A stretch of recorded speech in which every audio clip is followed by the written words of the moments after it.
You know, usually when I'm scrolling through a beef on social media, it's usually pretty petty. Mm, It's celebrity breakups or, people arguing until 3 a.m. about whether a hot dog is a sandwich. right. But earlier this month, I stumbled into this fashion beef that was so polite, so diplomatic, and yet so visually loud, I literally stopped scrolling and started taking notes. I have a feeling I know exactly which rabbit hole you went down. This was the Battle of the Smocks, wasn't it? Yeah. The great Zambia versus Ghana showdown. That's the one. And honestly, calling it a showdown almost makes it sound too It aggressive. was more like a friendly rivalry. Totally. It all started with a diplomatic visit. Former Ghanaian President John Mahama lands in Zambia back in early February.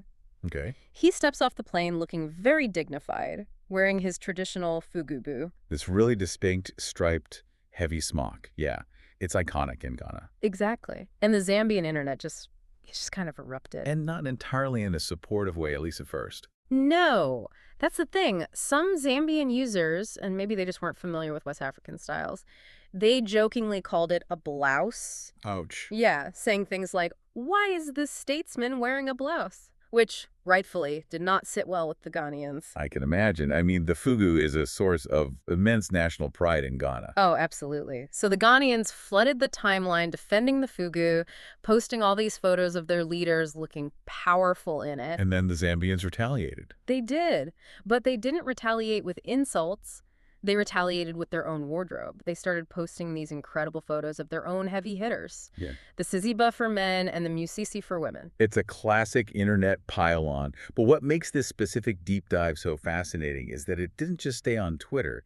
It actually became trade policy. That's the part that blew my mind. Instead of some diplomatic crisis, it turned into a business deal. Right. Zambian President Hakainde Hichilema actually announced that Zambia would start ordering fugus from Ghana. And Mahama spun the whole thing into a lesson on Pan-Africanism, linking it back to Kwame Nkrumah. Such a great story of diplomacy. But if you look closely at the photos from that fashion war, specifically the Zambian response, you start to see a really confusing historical puzzle. Hmm. I mean, the Siziba, it's got a beret, a white shirt, and Mm. this skirt-like bottom. And the women's misisi looks like something out of a Victorian period drama, but in these neon colors. It feels like a clash of eras. It does. And that visual confusion, that's the hook. Because when you look at those outfits, you are looking at a British military uniform from 1902 and a Victorian missionary's dress. And that is the paradox we are unpacking today. How on earth did the uniform of a British king and the dress of a colonial missionary evolve into the ultimate symbols of anti-colonial pride for Zambia? It's a story of what you might even call sartorial engineering. Sartorial engineering, I like that. Yeah, it's about how the Ludzi people of Western Zambia took symbols of power from the outside world, remixed them, and literally engineered them to survive a flood. I love that idea of remixing history. It sounds so active. It is. So let's start with the fashion war winners, at least on Zambian Twitter. The Siziba and the Misizi. These look nothing like what we typically picture as pre-colonial African attire. No, not at all. I'm assuming before all this, it was mostly, natural materials. Correct.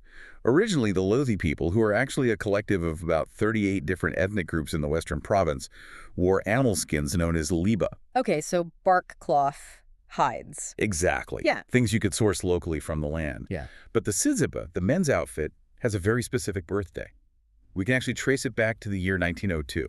That is oddly specific for a cultural tradition. Usually it's just, sometime in the 18th century. What happened in 1902? King Lewanika of the Lozi people traveled all the way to England, and this wasn't just a sightseeing trip. He was there for the coronation of King Edward VII. Okay, so set the scene for us. An African king arriving in Edwardian London. That must have been quite a moment. It was a massive deal. And in the world of diplomacy, gifts are everything. Of course. So as a mark of respect and alliance, King Lewanika was presented with a British military-style uniform.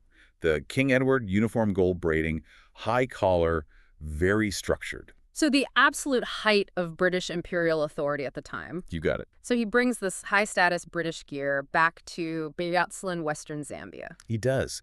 And you have to remember, in a monarchy, the king is the ultimate influencer. He sets the standard. Right. His people wanted to emulate that dignity. They wanted to visually align themselves with Lewanika's new global status. But And here's the key. They couldn't just replicate a British military uniform perfectly. And they probably didn't want to wear heavy wool in Zambian heat. Exactly. So they adapted it. Okay, let's break down the Siziba as we see it today. Because when I look at it, I can see the British influence, but it's definitely not a uniform anymore. It's a whole different silhouette.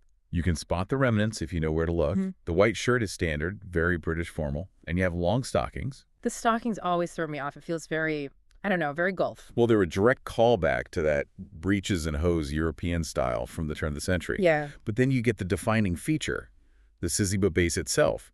It's a wrapped, skirt-like garment, usually made of print fabric. And the beret. You can't miss the beret. The beret definitely screams military. Locally, it's called the lushushu, or mashashu. It signals that military heritage from the 1902 gift. So it's a mix, European military on the head and legs, but African wrapping culture around the waist. It's a true hybrid. Okay, so that's the men. But the women's outfit, the musizi, feels even more specifically European in its shape. I mean, it is huge. It has this bell shape that just takes up the whole room. Well, the musizi is actually a linguistic puzzle that solves itself. The word musizi comes from the English word Mrs. or Mrs. Wait, Mrs. Really? That's where the name comes from? Yes. If you go back a bit further than the uniform, to the 1700s and 1800s, British missionaries start arriving in the area. Oh. The local Lozi people see the wives of these missionaries, the Bomises, Yeah. and what were Victorian women wearing to maintain their civilized status in the bush? I'm picturing those giant floor-length, voluminous gowns, petticoats, bustles, the whole suffocating setup. Precisely. And the Lozi women saw this and associated it with the power and status of these new arrivals. They adopted the silhouette. But again, they didn't just copy it. They didn't just copy it, they Africanized it. They took that Victorian volume but applied it to local fabrics and local contexts. It's interesting how it shifted from just copying a style to becoming a cultural marker, from that's what the missionary wife wears to this is what a Lozi woman wears. It became a rite of passage. Historically, getting your first musisi meant you had reached puberty, you were a woman. Now it's the standard for weddings, kitchen parties, graduations. So if you go to a formal event in Western Zambia, you're just swimming in a sea of musisi. Is the dress code. You mentioned earlier that these aren't just clothes, they are engineered. That's a strong word for fashion. What do you mean by that? Well, it is a lot of fabric, but it's not just draped. The musisi is an architectural marvel. It gobbles up vast amounts of material, sometimes satin, sometimes print. How does it stay so big? It consists of 2 inner skirts and a top layer. But here's the engineering problem. Victorian dresses used hoops or crinoline cages to stay big. Right, you need a frame, otherwise it just hangs there. The musisi doesn't use a cage. It uses a stiffener sewn directly into the top layer. It's designed to hold that bell shape independently, like a soft sculpture. So it's self-supporting. That is engineering. Exactly. And then there's the physics of the movement. If you look at the hemline of a musisi, the back is significantly longer than the front. Like a train on a wedding dress. A bit, but the function is different. It's designed to create a specific swing when the woman walks. A swing. There is a graceful, rhythmic sway that is considered the height of elegance in Lozi culture. You actually have to learn how to walk in it so the skirt behaves correctly. It's about managing momentum. Wow. It sounds like learning to drive a car. You have to know how to handle the corners. It really is. Okay, so contrast that with the men. Does the Sisby have similar physics? Is it about the sway? It's the exact opposite, and for a very practical reason. For the Siziba base, the front is often longer than the back, where it's cut specifically to sit loosely on the body. Why the loose fit? Is it just for comfort?